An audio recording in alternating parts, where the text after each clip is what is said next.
So today I'm going to tell you about my ultralight cook setup. Now this whole system, which includes everything that I need to cook a meal and drinks, weighs just 246 grams. Now I could reduce that down by using a smaller pot. This is a 750ml titanium pot. I could get away with a 450 if I was using freeze-dried food only. However, if I use wet food in a pouch, it just about fits in this 750ml pot. Sometimes I even have to turn the food upside down to make sure it's hot all the way through. So squeezing it into a 450 isn't always going to work. Yes, I could have two pots, but I've only got one. So I use this for both. Now this test isn't going to be about speed. This is going to be about lightweight and hopefully efficiency. So I'm going to use all that I've got in here, nothing else. See how much it boils and how long it would last me over a camp, how many boils I'd get out of it. So to make it as light as possible, I have done without the bag that normally goes around these sorts of tins, and I've just got one of these elastic straps. This is from Outdoor Gear Essentials, very cheap, weighs literally nothing, holds your lid on, keeps everything in place. So inside here I have an X-Boil fuel bottle. Now I think this holds about 30 millilitres, but what you can do is you can fill up the alcohol stove itself before you go out, so you actually got another 15 ml or so in that stove beforehand, which saves you carrying a bigger bottle. I then have a mini Bic lighter. I have a cloth which I use to dry things up with, clear away any mess.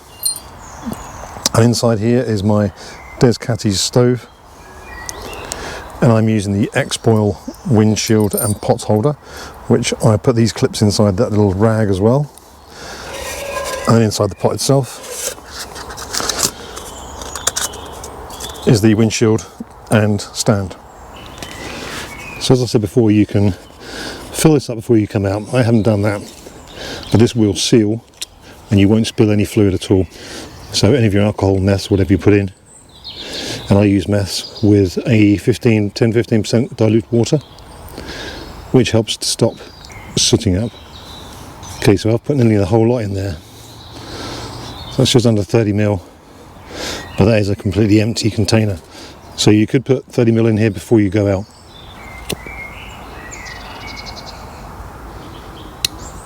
Okay, that's lit. And this is 500 millilitres of water, which is the maximum I'd ever boil at any one point. Now, as I said, I'm not going to time this.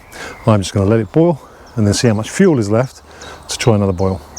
Now, while we're waiting for the water to boil, I just want to say that if you like these types of videos, gear reviews, different ideas, what you can do, what might help you guys out, just take some time now. If you're not a subscriber, hit the subscribe button. So do it now. If you're not a subscriber, hit the button. Done it? Cool. At the end of the video, if you like it, if you found it useful, hit a thumbs up, because that really helps my channel out and it just helps boost things. It doesn't cost you a penny, but it really helps me out. So thanks in advance. Okay, it's come to a boil.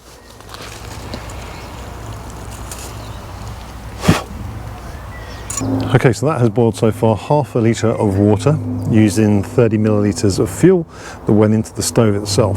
There's still fuel left, I had to blow it out, so I'm going to see how much more of a boil I can get out of another 500 ml to see if I can get two out of one stove full of meths.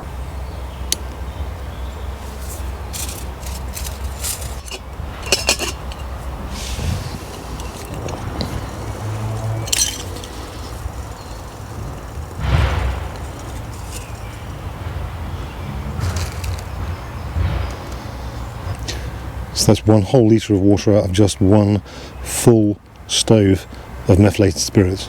So basically that one stove, the Des Catties stove, full of fuel, which is just under 30 ml, gave me enough for two half-litre pots of water to boil. There was a little bit left over, it just started to die out just after I took the pot off. Now that means I can take this out full with 30 ml inside the actual stove, and then the little 30 ml bottle, and get 4 cooks out of it.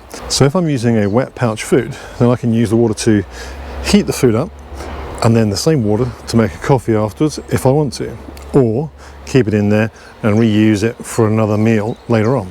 I can then also make breakfast, whether that be a wet food pouch or a dehydrated meal and also still have enough to make another coffee in the morning. So I can get at least 4 boils out of this, probably more, using just that 30ml bottle. If 20 or 30 grams isn't a massive thing to you, then rather than using the 30ml bottle, you can also get a larger one, which I believe is 100ml. So this is going to add about another 70 grams roughly onto the weight of that, and you'll have more than enough for a multi-day hike should you need it.